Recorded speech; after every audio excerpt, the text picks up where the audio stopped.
guys, I put on some sunglasses because I feel like my face looks awful right now. I'm still like a little bit hangover from yesterday, but oh well. So I'm about to start to paint this giant canvas that I bought the other day. I'm scared. I don't know what's gonna happen. Alright, catch you in a bit. Well, plot twist. I didn't end up using that canvas. I was a little bit too scared at first to use such big support at the beginning. So anyway, I'm going to be painting Emilia Clarke, Mother of Dragons, Breaker of Chains. I forgot what else she was, but yeah, I've been saving this photograph for a long time in my reference photos. It's like a little folder that I have on the side, and I just think it was very, very powerful. So I decided to give it a go and start doing in a very large scale that I don't usually do. In this video I'm going to get a little bit more technical about what I use in materials because you guys are always asking for that. So before starting into that, I'm going to say a huge shout out to my sponsor today. Yay, I'm so happy I have one. It's Skillshare. So if you don't know what Skillshare is, it's basically an online learning community with like a bunch of classes that you can choose from. For example, I'm choosing fine arts, as you can see here, and there's a lot of different videos to choose from. There's drawing, there's oil painting, there's watercolor. The one that I liked the most was this one by Jia Sung, which is a painter and illustrator, and the way she approaches a self-portrait is really, really interesting. It reminds me of how they did it, or they taught us in fine arts school. So I think that's really, really amazing. And this is also like animation because I want to try to learn to animate, and also After Effects. I think that's something that I really, really want to achieve with, so I can do little things in my videos, especially my cosplay videos. But yeah, so Skillshare, they gave me a link. I'm going to put it in my description box because you have a 2-month free trial. You can sign up for free and then try it out, see how it goes. I think it's really cool. Also, an annual subscription is less than $10 a month. So that is really, really cheap compared with some workshops that I know they're very expensive. I've done a couple and there's just a lot of money. So I think this is like a really good opportunity to start learning something that you want, but you maybe don't know how or where.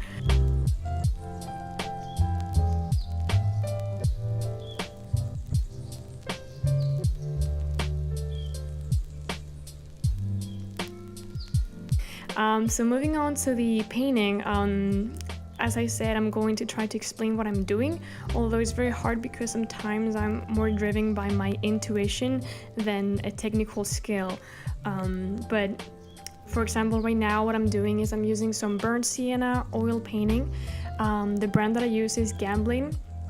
Gamblin is a really amazing brand. They are based in Portland, and the quality of the oils is just so good. It's so good. But I started painting with like very, very cheap oils, that little kit that maybe your uncle or your aunt or your mom gives you for Christmas. So yeah, don't worry if you don't have the perfect materials. You will eventually build your own kit and the things that you need. So I started with this layer because I feel like the white of the canvas is very it's very, how to say this? I feel like with the burnt sienna, it established some values, so it's not as white. So it also helps me with my underpainting and the shadows that are going to peek through eventually. You will see in a little bit how this base coat or how this underpainting is going to help me in the future.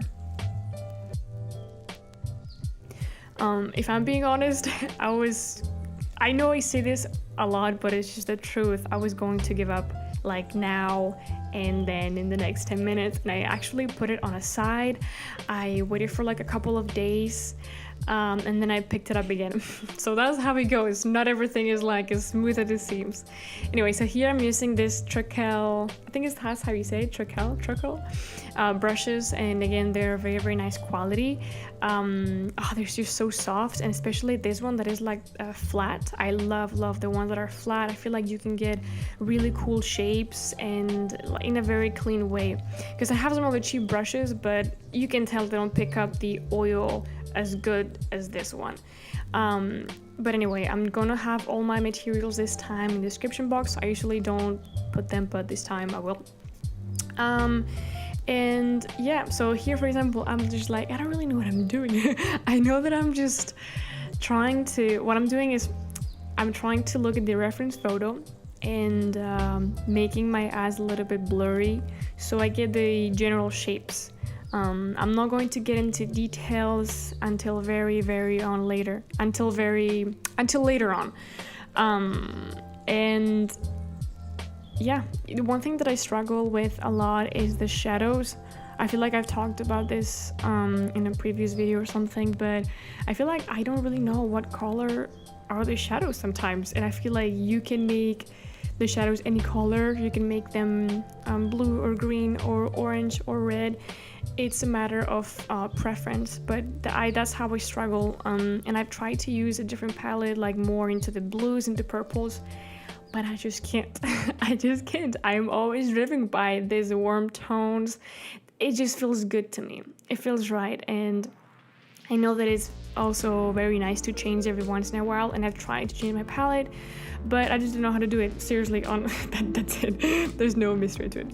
Anyway, so now that I have like some basic tones established, although I was pretty lost here, to be honest, that blue, it was like killing me. I'm like, why do I have blue on top of those? Anyway, I'm going to add some of the dark tones, for example, in the mouth area and in the eye. And something that I always like to do, that I feel like a lot of you have noticed, is I just don't like finishing everything, especially this is such a big portrait that the main thing is the features in the face. So I didn't want to do the right eye, or her left eye in this case, because I felt like it was way more powerful if I left it like undone. So you will see at the end how it's gonna look. But yeah, this is throughout like probably 3 days again of like leaving this on the side, picking it up again, staring at it for a long time, looking at other artists that inspire me, like Jenny Savy. I hope I'm saying this correct. We studied her in college, so yeah, I was introduced to her work at a earlier age, and she's amazing. And oh my goodness, I'll put some images on the screen so you guys can see. And I was very inspired by her, as you can see in the eyes and the brush strokes. And this is not really how I usually do it, so I thought it was really cool to look up other artists' work. It's always very, very inspiring. So this is just me looking at it, seeing what's not working, what do I need to change. For example, in my case, it was the regard, which is also the main focus. If you look at the picture of reference, you know, that's all of the weight is in her eyes and in her mouth. I feel like when you're about to cry, your mouth gets really puffy, and I believe this photo was taken, or at least that's what the title was, when something like her father didn't believe in her, or something that she should be a waitress, you know, instead of an actress. So it's kind of like a feeling of not following your dreams, or feeling stuck, or feeling that you're basically not enough to pursue your dreams. That's what this meant to me. And I also have like really bad anxiety sometimes with like my work and myself, and I feel like this was also a way to just, you know, make it into something, you know, get all these feelings inside me and just put them here and just let it go. And that is also like very nice. That and going to therapy, that is really good. So yeah, this is like a mixture of just self-doubt and I don't know, honestly, that's like up to you. I think this is my mom called, so sorry for the phone. But yeah, I'm just going and adding more layers. I didn't want to overdo it, you know. It's also very important to understand when a painting is finished and when to keep going. Sometimes we end up screwing it because we add too much instead of too little. And it's also very important to take a break and to look at your work. It is very, very important. Observation is a huge part of the process as well. But yeah, and yeah, I don't know, honestly, I don't know what I'm doing here. I just think I'm adding a little bit of more texture, especially on the right side. But yeah, I hope you guys enjoy this. I know this was very different. I love to paint like beautiful ladies with roses, like I love that. But sometimes your body and your brain is asking for something else. That's why in my last video I tried something else, that it was Elio, and it was like a guy, a boy, not a woman. Yeah, it's even if your work doesn't end up the way you want to, there's always a lesson to learn, and I think that's very important to understand. Don't get frustrated, but I mean, hey, I get frustrated all the time. But just so you know that you're not alone, that I feel like every artist, even the ones that you admire the most, get frustrated with their work, and I'm pretty sure they've, wanting to give up a lot of times. So yeah, thank you so much for joining me today, and thank you so much to Skillshare for sponsoring this. This really helped me a lot to live in LA and basically making it every month. So that means a lot. I'll see you guys very soon, and sending you hugs. Bye bye.